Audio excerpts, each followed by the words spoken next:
grab your whiteboards, break out your markers, your red linen thingamajiggies, get your theories ready, and then go to Wendy's and order your Krabby Patty, walk across the street and get your Wednesday purple bun burger thing, sit down, crack open a Celsius, maybe even a water, and join us for this episode of the 1 hour, one brain cell podcast, episode number 40.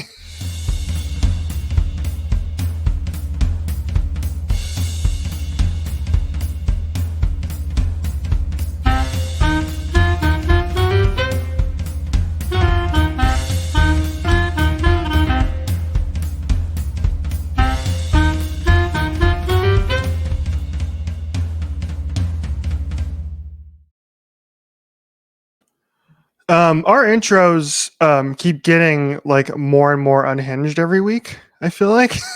But what do you mean our, Bessie? It's just your intros. That was such like a you know those videos of Katya just spewing internet brain rot? Yes. It was like that, and I only understood about 25% of it because I do know that the Krabby Patty is a thing, but the Wednesday burger is just now news to me.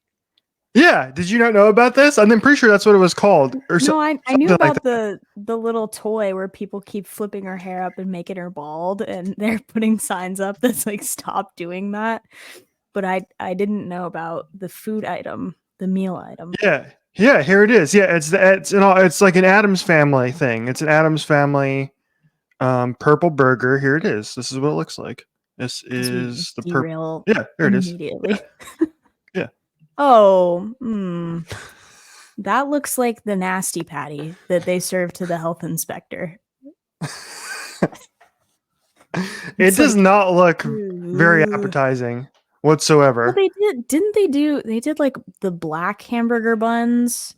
Yeah. Or something at Burger King. Like, yes. And wasn't it just like an obscene amount of food coloring? Like I think so. That can't be good for you. Yeah, it'd be coming out the back end in all the wrong ways. So I would be. That can't be good for you. I will not be partaking in the Addams Family purple burger, nor the Wendy's Krabby Patty, which is capitalism gone awry, ladies and gentlemen. Do not give in to capitalism. Anyway, welcome to the show. Let's sake. Podcast After Dark again. Podcast After Dark it's out of control. I don't think it's Podcast After Dark so much as anytime I get to start the show, that's when things really go awry. That might be true because we get off the rails immediately. That's good. Because like anytime you do it, you are pretty good about sticking to what we have on the dock and organizing it in a way in which makes somewhat sense. But then I get to open my mouth and I start yapping, and then it's over. Yeah, that might be at least halfway true. But anyway. What do we got? Right, welcome to the show, everybody. Again. We have too much again, so we gotta cook here. We gotta get going. I am joined by my co-host Jordan, who has been to more concerts in 1 month than any one person should be able to handle. YOLO. Yeah, and I have one more this weekend. I've set myself up for either the greatest success or the greatest failure. But it's gonna be cool. I'm excited for the experience. This one's like 150 capacity venue, so it should be super cool. I've never seen a show that small before. Tiny. Yeah, it's one of those, like touch the ceiling places. It's like all ages, no alcohol, like kind of just a cool, like everybody come and enjoy the music kind of venue. So right. Should be dope. And I'm joined by my co-host Richie, who is the newest host of a celebrity book club.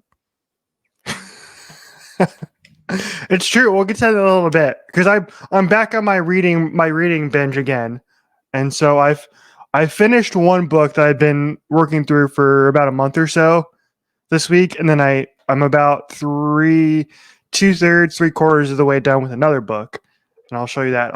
We'll bring that up a little bit later. I left it out. I'll get to it. Never mind. We'll get back on track. For the love of goodness, we'll get to it when we get to it. So it's fine. Yeah, I don't think I have that queued until later in the episode anyway.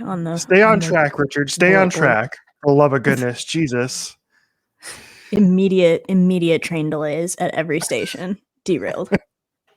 Exactly. Put the penny on the third rail and to derail the train. Okay. All right. Well, let's kick it off with our what's going on in the music world this week. I'm wearing my Julian shirt again this week. Mm-hmm. I'm so we'll wearing kick off our favorite band of all time in all the world hoodie. Muna Lesbians are here to sing song for our ears, girl.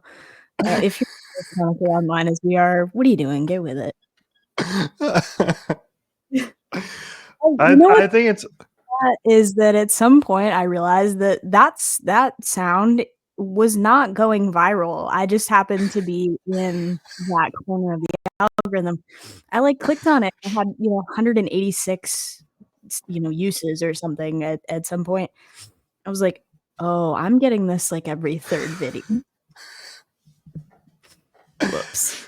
It's so bad. It's gotten so bad for me that now the originators of that video, they keep popping up on my For You page now. I like them. It's dumb but it's weirdly I'm starting to acquire that language. It's it's morning, girl. It's time for getting all the way up and being totally awesome. Coffee, dingle, dingle. And it just gets me out of bed. There you go. That's the promo for this week's show, everybody. Mm-hmm. Done. Episode title, dusted. Done. Muna actually used that sound in there, like the Muna lesbian sound in one of their TikToks too, which is how I think that's everybody part of the reason it.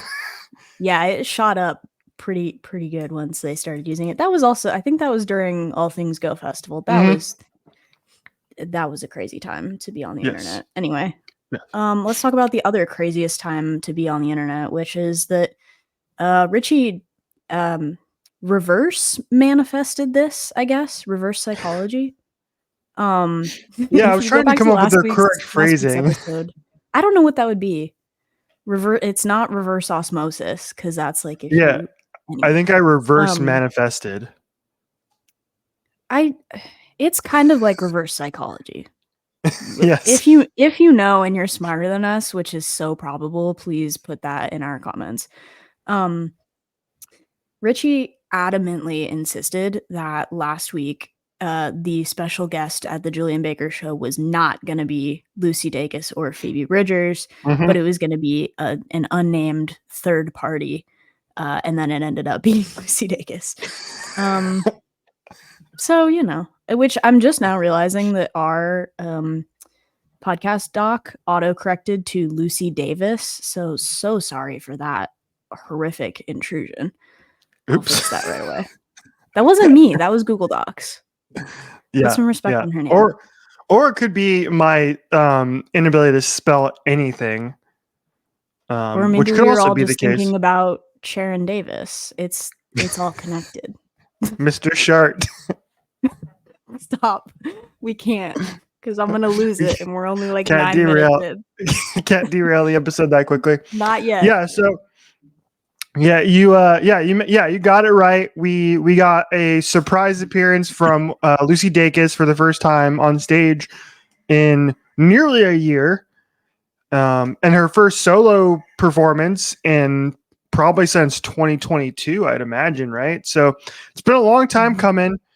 This was the makeup show for JB because she was sick and couldn't finish one of her shows there in New York, and so they rescheduled the show and did a little bit bigger venue, and they didn't have time to put together another opening act for it, and so we got Lucy instead, which is great. We got a new song from Lucy, which was cool, and it was a great song. Did you get the Twitter I sent you? The what? Did I receive your parcel by owl? No. um, what did you send me? No, it was a tweet from somebody who was saying who was theorizing that if you listen to this new Lucy song and you put it up against Please Stay, they are Mhm. like very much you can put them on top of each other and they sound the same and they're very interconnected. Like I was like, lyrically "Oh, or the progression? yes, yes, musically, yes. Both. Both and lyrically Both. too. Right. Yes. You could say. I've only seen the lyrics. I haven't actually watched any of the video of the song because I don't really like to do that until the artist releases something. Um, but it's all amazing. If you're not familiar with the lyricism of Lucy Dacus, she is an incredible writer. Um, and this continues onto this track, but it is so painful in a good way. You know what I Mhm. mean? Like, just the way that she's able to express and articulate some of these thoughts and emotions is just incredible. I don't know. It's a talent that I'll never possess, but will forever be disappointed about not having. Ain't that the truth? Ain't that the truth? Okay, so we got the new song, and then we got the piece de resistance, as they say in France. I think. We don't care that Night Shift by Lucy Dacus featuring Julian Baker happened to you. It should have happened to us instead. It's true. We would have been in the front row screaming our vocal cords out. We did in the car on the way back from JB trip at like 6 in the morning while I was ultrapassing a bunch of trucks. It was insane. Yeah. We love Night Shift. We love Lucy Dacus here in this household. In this Yes, and it podcast was household. she did it with the full accompaniment of Julian's band, and it Mhm. was incredible and it was great. It And was so funny to see video from that. Like Julian is just cheesing in the background while Lucy is just screaming. And it's like the lyrics are, it's a little bit devastating. But if you don't think too hard about it, it's like less devastating because it's like, ooh, catchy. But then you like read the lyrics, you're like, oh, that's painful. Um, but it was just funny to watch her cheesing playing the guitar while Lucy is singing her heart out up there. It was cute. It's a good moment. it was great. It was great. Um, not tangent, but quick side note. So I have my ticket to Sunday the 27th in Yeah. LA. Can't go now, obviously, because it's a Sunday. I have actual obligations, for goodness sake. So quit your job. um just go to the Yeah, Saturday show. The tickets are like $20. this is my 2 weeks notice. Well, I think I might try to go to Monday because she's doing a Monday show there as well. Sure. I might try to Yeah, go I'm like Monday instead. they're so attainable and you live within a 6-hour driving radius, just go. Yes, yes. Just go. So I will sell Just my go. Saturday ticket. We'll sell If my I were Saturday ticket, you, and I if will I were you, I would for go in a Sunday. heartbeat and you know this. So Yes, now it's on you for me to live vicariously through that. yes. So we'll keep you updated on that, whether I decide to go on Monday or not. I don't know. Who knows? We'll see. Depends on how much hotels are. I don't know. We'll see. Maybe I'll sleep in my car. Are the Rams playing that weekend? Because that's important to know. It's Or the funny you Chargers. mentioned that. Funny you mentioned that. Because I looked that up because there was a part of me that when I bought that Sunday ticket, I was like, ooh, I wonder if the Rams are playing at home because I could Mhm. do a double header and it would work out perfectly. However, Rams are playing on Thursday night that week.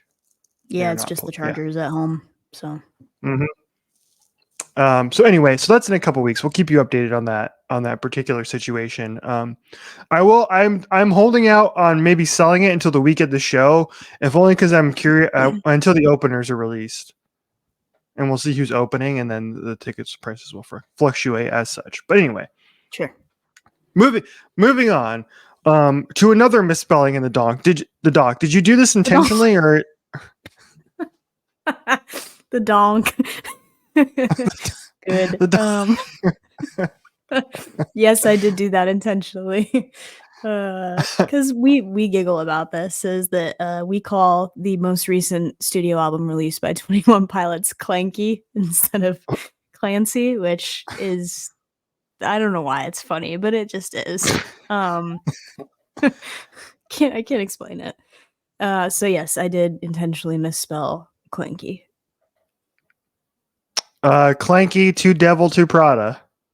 Yeah, it was mine and my dad, who is maybe our tied for first biggest fan of the podcast, with Hosier, obviously. It was our second show of Clanky Tour, and I don't know, one of the last shows on the North American leg. Because they're finished with that now, and I think they're going to UK and Europe and I don't know, Latin America and all over the place.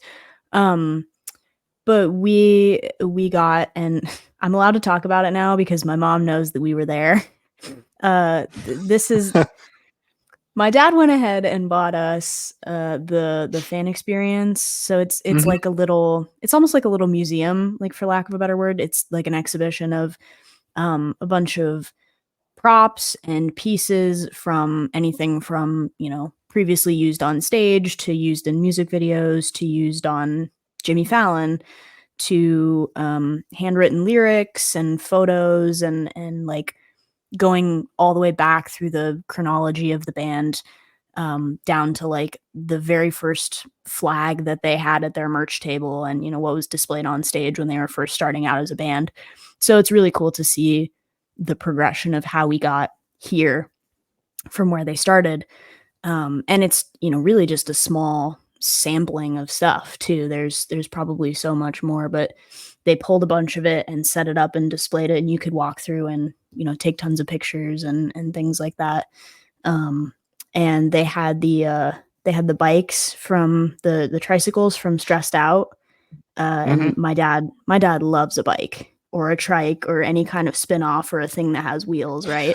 So he was stoked. So you got to sit on the trikes, and they took your picture, and it'll probably make it onto our Christmas card this year because, we love this silly band filled with two boys from Ohio. But it was really cool, and it was, pretty interactive, and you could, like, I don't know if they actually read them, but you could, write notes to the band, and you could get your picture taken, and they had this big collage of all of the fans that had gone through the experience and, got their picture taken. And so you could see everybody that had gone through and been a part of it. And I think they've always been very good about recognizing that, like, the fans have been there for a long time, and are almost as much a part of the band as they are. And it was really cool. It was I didn't know if we were going to be allowed to tell my mom where we were and what we were doing, because my dad kind of bought these on the down low. He's like,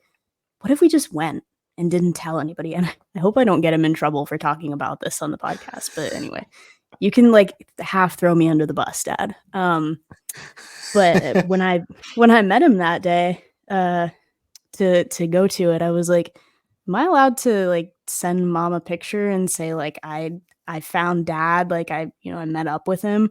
Or am I not allowed to do that because we're not supposed to be here yet and we're not supposed to be at the thing? And he's like, no, she knows. Like, I had to tell her because she saw it come up on the credit card statement or something. So it was, anyway, she knows that we went, but we had a great time. And they had Capri Sun for everybody and water.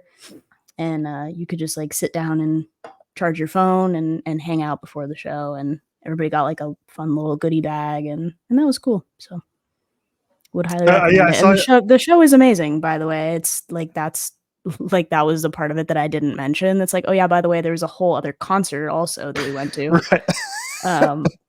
Amazing. And our seats were good. We were probably where you met us in Phoenix. We were probably like 2 or 3 sections closer to the stage, still on that right-hand side. Right. So you could really see everything that was going on, and they always put on an amazing show. So if you haven't had a chance to see them, get around to it whenever they come to your area or come back to the US. They're cool. They're worth the trip. Yes. I also found out I sent you the TikTok about it, but for some reason Tyler decided to say something about the San Diego Padres for like no reason at all. He also it was very funny. So he did. It was connected to another joke that they had just gone back to the B stage.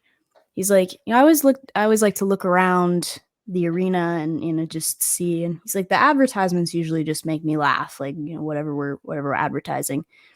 He's like, the one that makes me laugh the most here is Kroger. And he's like, people that are not from the Midwest don't know Kroger. But he's like, Kroger, like you get it. And he's like, no, it's not Kroger's. And people were like booing. It was so funny.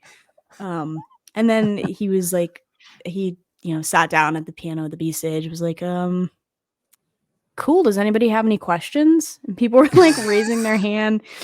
And he picked on somebody, and I forget what they said. And he's like, I mean, that was good. Like, you came up with it on the spot. I put you on the spot here. And apparently some guy farther back, I couldn't see him, raised his hand. He's like, I'm not taking questions from a guy in a Padres jersey.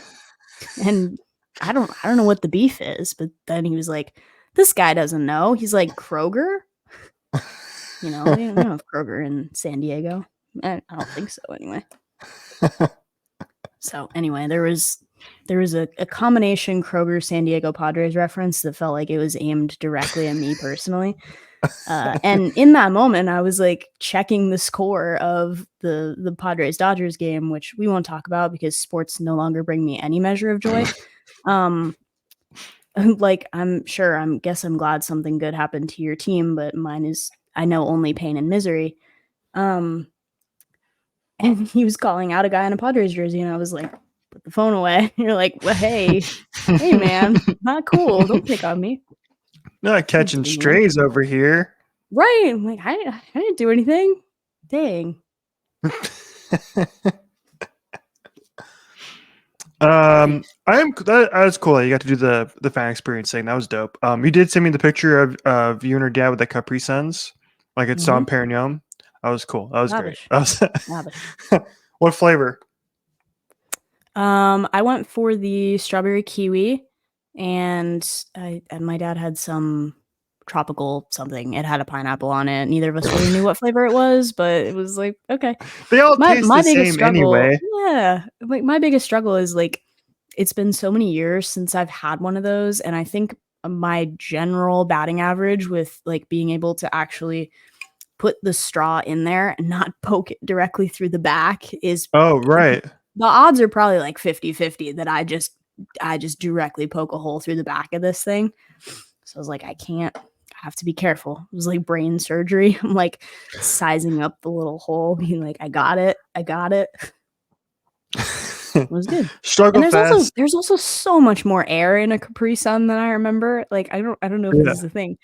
But I was like, you got the straw, and the volume of it feels very full. And then at some point you hit an air pocket, and then the whole volume of the thing goes by like 20%. Like, whoa, wait a minute. Feel robbed. It's like a bag of chips where like 30% of it is air. Like, you could have put more Lay's in here. Come on. Yes.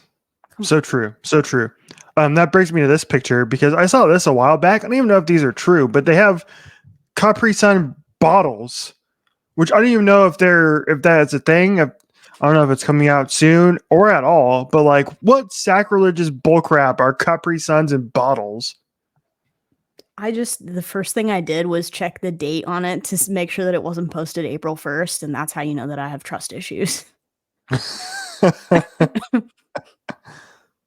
It's not. Yeah, this was 6 weeks. This was 6 weeks ago. So this is, yeah. We shouldn't make those. That's no straw poking required. But what if we want to poke it with a straw? That's an insult to evolution itself. I agree. It is a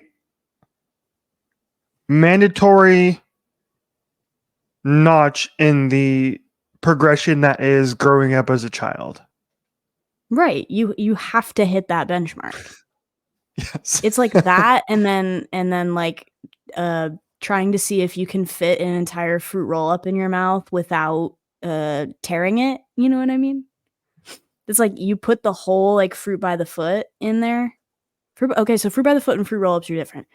But like the fruit by the foot, the one that comes in the roll, you know Yeah, what I mean? yeah, That's all rolled up. yes. Like, did you ever just try and unroll the whole roll and then just fit it in your mouth, like the whole foot? No, Oh, absolutely well, not.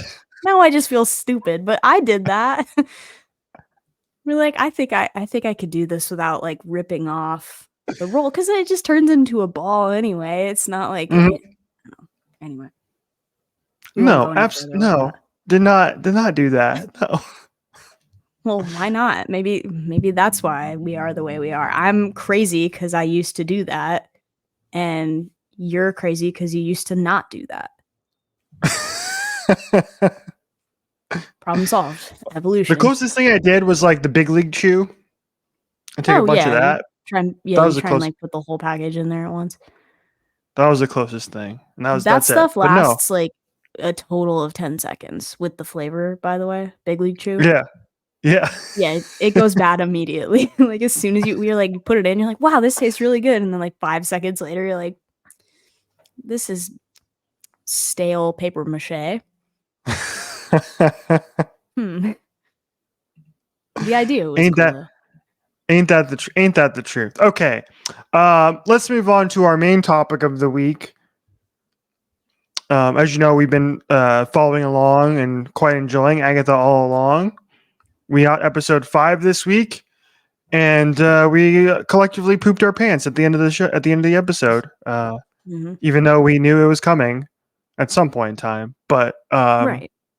yeah, we still got like knocked on our ass this week by that is episode 5. So as we put it in the doc, Agatha 5 Electric Boogaloo. I think maybe I got a little carried away on the naming the bullet points this week. I will say though, somebody posted this, so I can't take credit for it, but like Jack Schaefer and the team they're 2 for 2 on reveals that we knew were being set up and we knew were coming, but like floored us anyway. Right. Which is good. That's a great marker of executing your show and your plot lines to perfection. Like Right. we all knew that he was going to be Billy, but like still got us anyway because we didn't know when it was coming. We didn't know what it was going to look like. And I, for one, am glad that we can stop calling him Teen because I'm like over that. That's silly. Me too. He has a name, Yes. dang it. So we're gonna do a little bit of theory corner this week, ladies and gentlemen. Now, if you were following us on our Twitter page this week, on Monday, Jordan teased what was about to happen, which is if you've ever seen Always Sunny in Philadelphia, very famous, and we got Pepe Sylvia over there with the connecting the dots to this rather grand conspiracy. That's what we're going to attempt to do on this episode. Jordan came ready for the show to do this, and so here's my idea for this. You've done your deep dive research into this. I don't know what these are. I really haven't dove into a lot of the theories. So if you want to toss out some of the theories, and I will give my like on a scale of 1 to 10 on how likely it is. What if we did it that way? That'd be perfect. So some of this is theorizing, and some of this is recapping what people who are smarter than us, which is basically the whole internet, that have eagle eyes have pointed out about the latest episode. Because I think you would agree with me that tonally this one felt off, or at least significantly different than the previous 4 episodes that we've seen in the past. There's something different about it. And I agree. Yes. You could chalk it aside and be like, well, obviously, because they're all written by different people, so they're gonna be different. But I do think what we've learned from Marvel in the past especially about these, series and sort of limited properties, is that they do a pretty good job with continuity, and they don't typically put things in there that aren't meant to be there, don't serve a greater purpose. You know what I mean? Like they're very cautious and very detail oriented with what they choose to include. and how it's represented. And then in that way, people that are a little eagle-eyed or studied up on the comics or things like that on the internet have been able to pick up these like Easter eggs, for lack of a better word, and sort of start to put things together. So the biggest question I have, which is circled on my board here, who is Mr. Shart? So with that said, the same people that are so smart and so eagle-eyed, and I'm comforted to know this, there was a very high percentage and collection of us that there was spoilers. I'm going to mark this, timestamp this for spoilers. There was a large contingent of people that when the Ouija board spelled out Mrs. Hart, all thought that it was Mr. Shart, myself included. On first watch, I was like, oh, wait. I was like, what? Who is this? And then somebody immediately corrected it and said, Mrs. Hart. I, for one, feel like maybe that was a missed opportunity for one of the characters to throw in a Mr. Shart joke because it was right there and I think it would have fit. But anyway, this whole trial felt weird, but we did just today, as of Monday when we're recording this, get a little bit of confirmation from Jack Schaefer about what happened here. So confirmed today, this was Agatha's trial, because that was sort of a theory that was prevailing and floating around here, was that maybe this was somebody else's trial. When they said it was Agatha's, we're like, this doesn't really fit. It was like the shortest one we've seen so far. It doesn't really have any real connection to her. Like, not in the same way that we had seen the previous 2 episodes, right? Like with Jen's trial and with Alice's trial, those were hyper specific to them and things that they had been through. This one, we're like, what tie does she really have to the 80s, right? We're like, I don't know, I guess. So it felt a little bit off. But they confirmed that this was designed to be Agatha's trial, and they did pass the trial.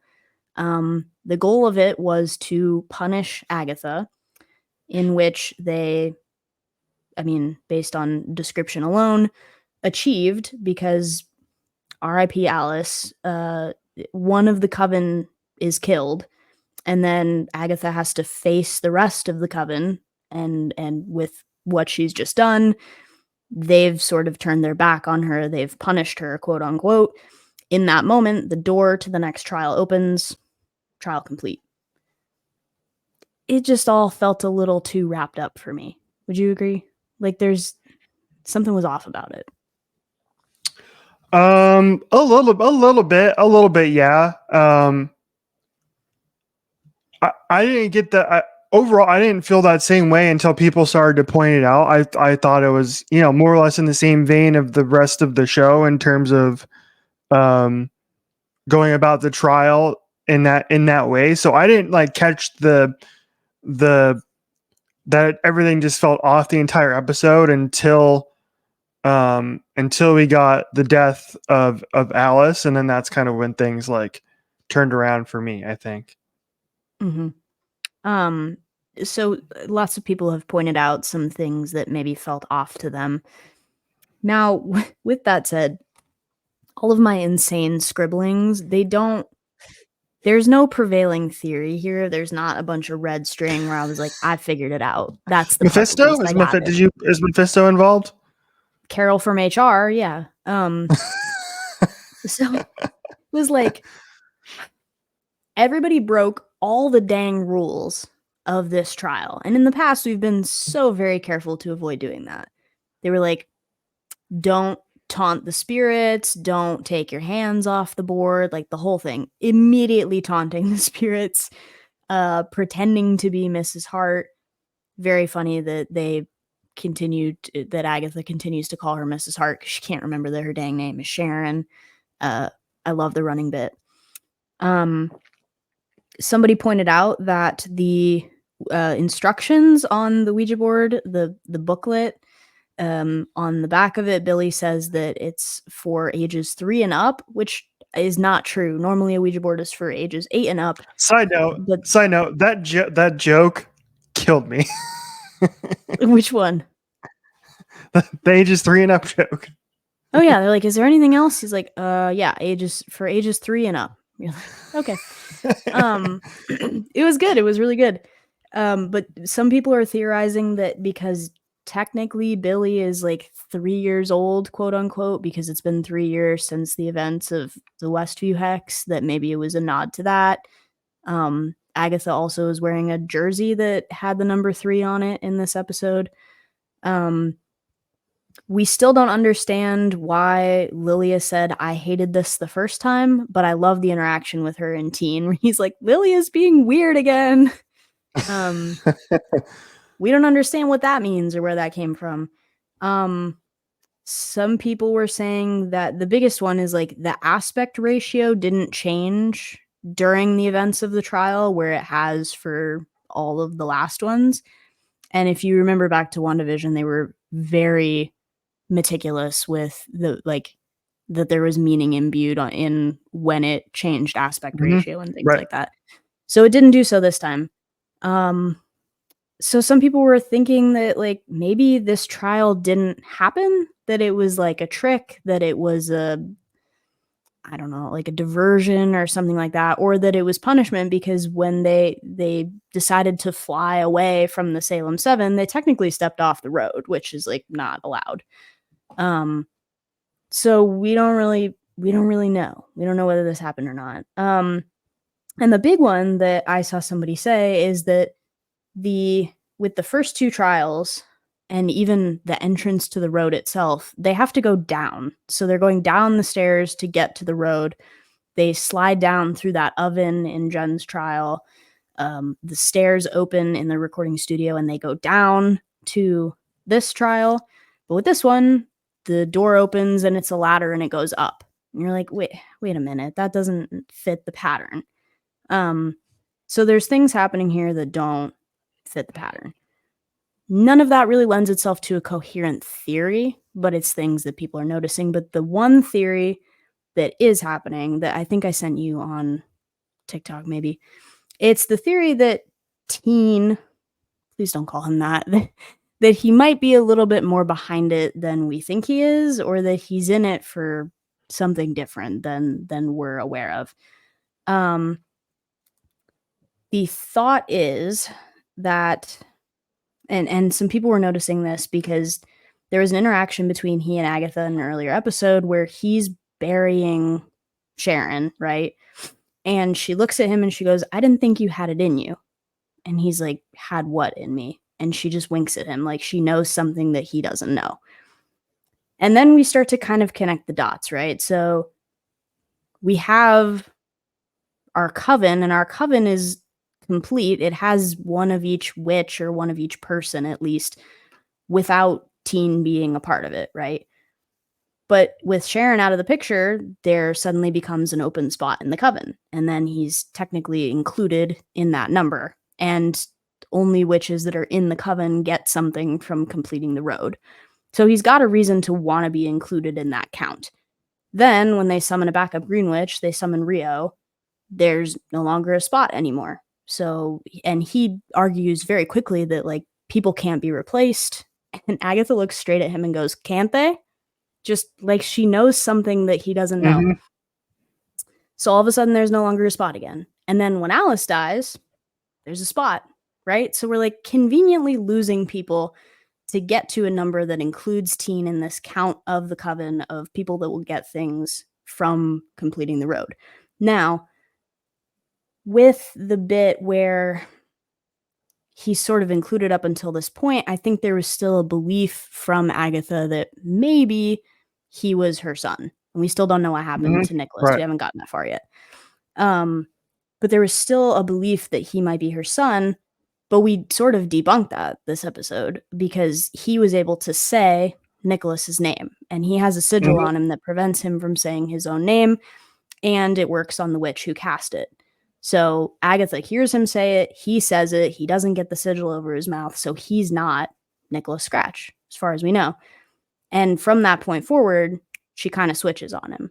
It's like, oh, you're not who I thought you were, so who are you really? There's some other things going into this, like, ways that he's involved in the other trials. Like, he's always the one to find the clues. In Alice's trial, he is sort of thrown through a window, but he's not burned like the others. So you're like, what makes him different? What's different about him? And we have yet to really find it out yet, except that maybe it has to do with him being Wanda's son. But I still think there's more at play here. And the prevailing theory, right now at least, is that maybe the events of episode 5 aren't chronologically in line with everything else. They didn't really take place the way that we thought they did. And 2, Billy might be involved more than we think he is. I think that's our catch up. I think that's where we are, where we left off. That was really well done. People are so smart, man. I swear. Like I wish I was that smart to catch on to these things, and I never am. So thank you, internet, for catching us up on all this, and thank you for putting that together for the people. So now they're all caught up. So I'm curious if at the very end of the episode. First of all, I want to know how Billy gets his powers, because I think part of the thing is like none of them, at least at the beginning of the show, part of the reason like they all have been all of our witches in some way, shape, or form have kind of been distanced from their witchy powers in some way, shape, or form, right? Is that safe to say? I think. Yeah, and I think that they don't have them, or they're not allowed to use them on the road, or they've been bound is the description I think that they've been given, is like they can't use them. Because there is even a point in time where like it's when Teen nearly dies or something, and Agatha's watching him, and you can see that they've built like a little tent out of sticks, and like she's got her cloak over him. You know, like they can't just assemble something by magic. They had to like build a little stick fort for him, right? So it's all practical. But we also don't get an explanation for why when Agatha drains Alice's powers, that immediately goes away and disappears. Like, I don't know whether Billy was able to take that or what it was. There's also questions about why Alice's magic was showing up orange with Agatha when in the past, whenever she's taken anything, it's still been purple. So we don't know the answers to some of these things, and we don't know. I think people are also asking questions about whether or not Agatha can truly control her power, and I think the answer that we're all leaning towards is no. It's like she didn't really mean to do that necessarily. Yeah, we're gonna get. Billy seems to be the key to this unlocking this entire story right now, because I was talking to you the other day and I was like, I don't know. I haven't read the comics. I don't know his character history. So I don't know why he is, because essentially in the main universe, as we think of it, in the WandaVision universe, he existed essentially as a creation of Wanda's hex, basically, and then they didn't exist anymore. They're the kids. So like technically he doesn't exist in this sector of the MCU. So I want to know how he came back. Essentially, I know the multiverse exists, so maybe that's a part of it. That's probably going to be their explanation. I want to know how the sigil plays into all this, how much Wanda plays into it, and what his main goal is in the entire thing. Basically, I've seen some people saying too that like it's like Wanda couldn't create, you know what I mean? Like she repurposed all those other people's lives, but I think someone was saying, and like don't quote me on this because I'm not exactly sure, but I think like the explanation is maybe that when the kids disappeared, like their souls or their existence like went somewhere else because they were created. But like that explains why he looks different now than he did when he was a kid, is like maybe it's him but inside of somebody else's body.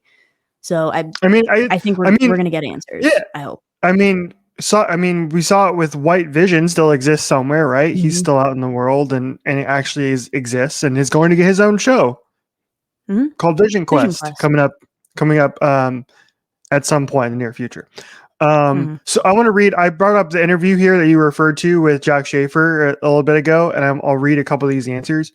So the rap said, "You said to me in one of our first interviews, you said the words Agatha is the first to know any secret. Agatha is always holding things back. How long has Agatha known who Billy really is?" Jack Schaefer. So a lot of your questions today, I will be saying, please see future episodes. So this is one of those. Continued. I had a feeling, this is the wrap. I had a feeling my next question was going to be, how does she know? Was the sigil destroyed? Is this one of those things that's going to be in the future episodes? Yes. I should just like hold it beside every time you ask something that will be. That must just get tiring. If you're like Marvel casting crew, just be like, I can't tell you anything. Why do we even do these interviews with these people? They won't tell us anything. Right. Like, whatever, watch the show. And it is 9 episodes. So we have 4 episodes remaining. Episode 6 is going to be out by the time you see this show. And then we're going to have 1 episode on the 23rd, and we're going to have a double finale on October 30th. Nice. The day before Halloween. So we're almost to the end of this road. We're almost to the end of the Witch's Road, ladies and gentlemen. So we're almost there. And we still don't know that much. So come on, let's move it along with more than half an hour episodes. I don't like watching. Yeah, I don't like watching into the previews for what's to come next on shows because I think they're a little too spoilery. So I just want to walk in completely unbeknownst. But I have seen a couple of screenshots and whatnot, and based on previous trailers, is that we're going to get essentially, I don't know if it's the next episode or if it's a future episode, but we're going to get a full episode from Billy's perspective the entire time. Yay. So we're going to get more answers at that point in time because there's a shot in one of the trailers that I've seen going around of from flashback to, I believe, the first episode of the interrogation scene. And we're going to get Billy's view of the one where Agatha has like the garden hose adapter in her belt and that's like her gun. You know what I mean? Yeah. Like, what the heck, girl? I guess just writers, we pray you to remember that the show is called Agatha All Along, not Billy and his friends. Like, come on now. Yeah. Right. Come on. All right. Speaking of the MCU, it's time for Richie's book club, ladies and gentlemen. Because I think I mentioned this to you, but I was the book I just finished this week. I bought the audiobook, so I was listening to this over the last, I don't know, couple months. It's this one right here. It's called MCU: The Reign of Marvel Studios. And if you are a Marvel fan at any point, and like a Marvel Universe fan, and you want like a all in one place deep dive into kind of the entire history of the MCU, I'd recommend it. However, my one criticism of it is that it's a little too. It's kind of like it's almost like a really long Wikipedia article because it's kind of like just the play by play, and a lot of it, like, I feel like if you're a fan, you're already going to know for the most part. So don't go into this expecting a lot of like super duper insight into like Kevin Feige or certain people involved. Like, that's kind of what I wanted from it, is I wanted to know more about Kevin Feige, and I wanted to find out what made him tick this entire time, and why was he the right guy at the right time to make everything go. And there's a little bit of that here, a little bit of that, but there's not enough, and there's not like a central character in it that we really deep dive into. So it's, a lot, it's very like this happened and this happened, this happened. A lot of it I already knew because I'm, it's been so well born already. But if you're an MCU fan, I'd check it out if you get a chance. There's some interesting stuff in there about like the backstory to Marvel in the 70s and 80s and 90s before the X-Men movies came out, and they're kind of, and how everything got started was the most interesting part to me, to be honest. And and there's some interesting stuff in there about the business of when it first began, and how the powers that be at the time, basically at the start of the MCU, all they cared about, they didn't care about the movies as much, making money. All they cared about, and their main source of income essentially, was selling toys. And so that was a lot of their decision making. So much, in fact, that like the leaders of Marvel at the time were like, there were some writers and some creators that wanted to have like female villains. They wanted to have more central female characters, Black Widow movie, et cetera, et cetera. And they all got told no. No female characters, no Black Panther, none of that, because it won't sell toys, which is insane. And it was that way for a long, long time, obviously, until we got to, Captain Marvel, right? It was the Captain Marvel and Black Panther era. So anyway, I more often than not, it was an interesting read. And then some of the newer stuff, post Avengers Endgame, I thought was interesting too, in terms of how things changed after that, and how Kevin Feige kind of took on more responsibility, but at the same time they tried to widen the plate with the Disney Plus shows, and everything just became too. There wasn't that 2 movies a year that they could focus on and really get right. And so because there's so much now, Kevin Feige kind of lost grip on a lot of things in a way, because he couldn't keep focus. And so that's kind of why things have gone a little haywire over those last couple of years, but I really enjoyed it. I think that's been easy to tell too. Like if you've been a Marvel fan for a minute, that, like you mentioned, that split into like quantity versus quality, essentially. We just got so oversaturated with stuff that there was no longer a scarcity to superhero content, and for like MCU branded content, that there was like too much to see and too much to focus on, and some of it was more well concocted than others, and it's, I think, caused some turnover and lost some people. But I mean, really, who are they competing with, like, other than DC, who also doesn't really do that much right? Like, so true, right? Joker lost like 95% of its box office. Yeah, Joker 2 had the same weekend this weekend as Beetlejuice in its 6th weekend. Anyway. Unreal. I will never miss an opportunity to hate on Joker 2. No, absolutely. Yeah, that should just become a running joke. We should put that on the board. Joker 2 hate watch, and just re-race that every time.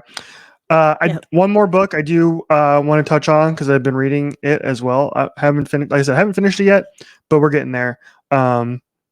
This is so again. I don't read fiction books. Not my thing. Sure. I know you think I'm. Really, I think not really mine either. Like it takes a certain kind of fiction book. I don't really do the like big worlds and stories, and like I don't know what's out now, like the Fourth Wing one with the dragons and stuff. Like you'll never get me into that. I'm sorry. It's not for me. The Hunger Games was like as far as I was willing to go. Yeah, book talk, not for me. Mm-hmm. So it's not my thing. I don't really do that. I read mostly nonfiction stuff. I find that so much more fascinating. So I've been reading this book. This is Ta-Nehisi Coates' latest. It's called The Message. And the reason why I wanted to read it is because he takes a trip to Jerusalem and to the West Bank and Israel in 2023, prior to the war in Israel, and it is so fascinating. It's really quick read. It's only 250 pages, and I'm just now kind of getting to the part where he goes into the West Bank, into Jerusalem. So I'm just kind of working my way through that. But if you want some insight into what has been going on prior to the war, and what the Palestinian people are going through, I'd recommend checking out The Message. It's a really fascinating read, and he dives into kind of how important it is to be a writer in this time and age, and how it's in such an important way to connect with people and tell stories. So yeah, recommend it if you get a chance to check it out and that's your thing. Yeah. I'll put it on my list. I'm so behind on my Goodreads this year. I'm not making it.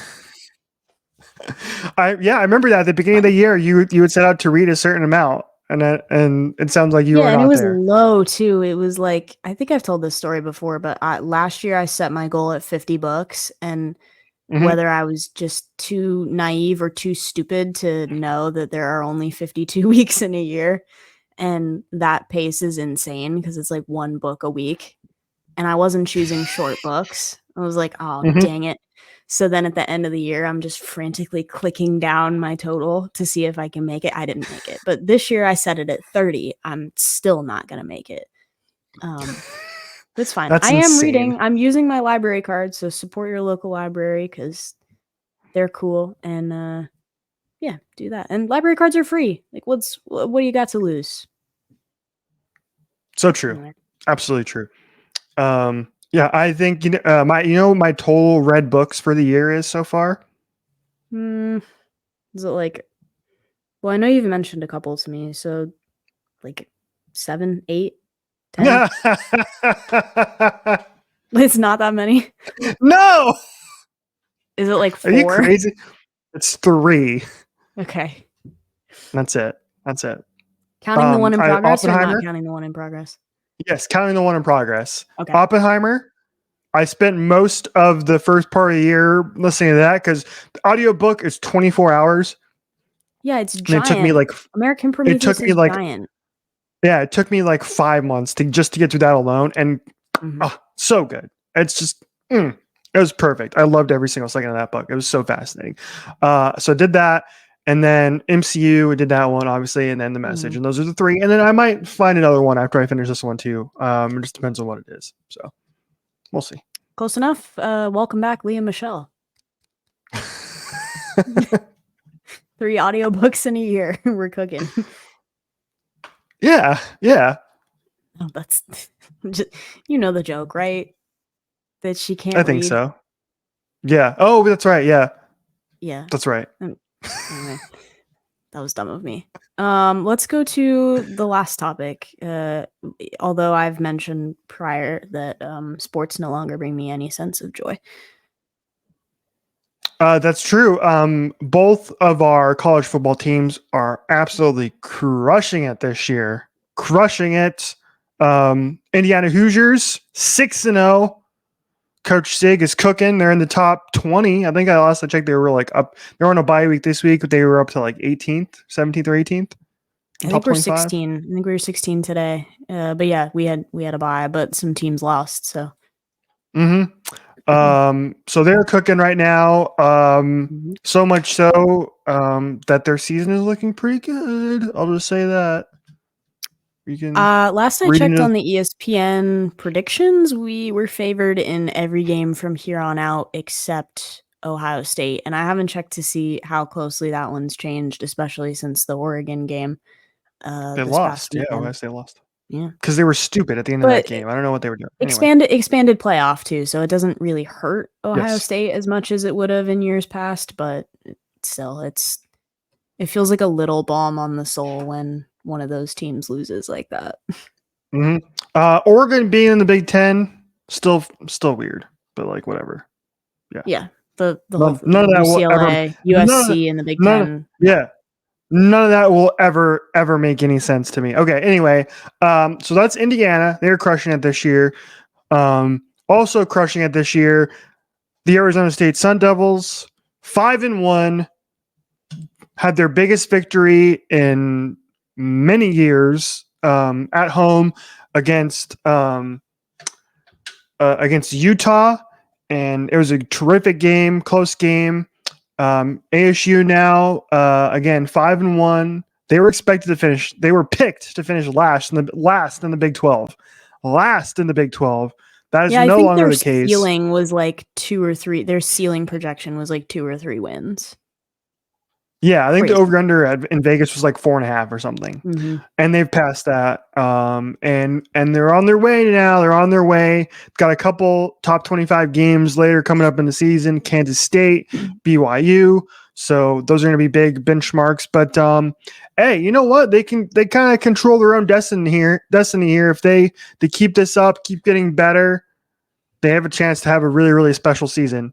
And with Kenny Dillingham, whom I absolutely adore. Like when he was first hired, I was like, man, I don't know, why are they hiring this kid? It seems kind of like a placeholder coach, and until they try and figure out what to do with the program, and then they'll go hire somebody else. But he has done everything right. He has put the excitement back in the program, and it was so cool to see students rushing the field for the first time. And I feel like forever, like that never happens at Arizona State. We don't rush the field. It doesn't happen. And so Kenny Dillingham in his post-game interview with ESPN, just straight up jumping around with students, looking like he was a student. You would not be able to tell this man was the head coach of a college football team. He's my age, I think. He's like 33 or something, right? So, and still looks like a kid, looks like a college student, and exciting win. Cam Scadaboo is flipping ridiculous, dude. That kid. There was an angle of one of his runs that was like, it was like the back angle. You could see him just fighting to stay on his feet, just taking absolutely stiff arm, taking this guy for a ride. It is so fun to watch him rumble and get going. And I want to say he has the most broken tackles among running backs right now. And that kid, Ashton Janty from Boise State. Boise State, yeah. Mm-hmm. That's the only statistic in rushing that he is second in, and he's second to Cam Scatibu. Yeah. So some good things happening in sports for both of us, for now at least. For now, until we get our hearts broken again, inevitably, because that's always what happens. All right. We went overtime again because we can't shut up, for the love of goodness. Yeah, but not as far over as we have in the past, so I'm counting it as a win. That's so true. All right, everybody. Well, thank you so much for watching. Thanks to everybody who's been watching our episodes lately. We're getting moving on up a little bit, moving on up. So thank you. And follow us on your social medias at OHOBC Pod on Instagram and TikTok and Twitter. And check us out wherever you get your podcasts and all that shenanigans and jazz and whatnot. Do you have anything else before we say goodbye? No. Thanks for watching. We appreciate you. We love seeing the views every week. We're like we're over 30, I think, on our last 3 episodes, and we're double digits going back to like our last 5. So that's insane. But thank you for showing up and telling your friends and telling Hosier, because that's cool. So. All right, everybody. We'll talk to you next week.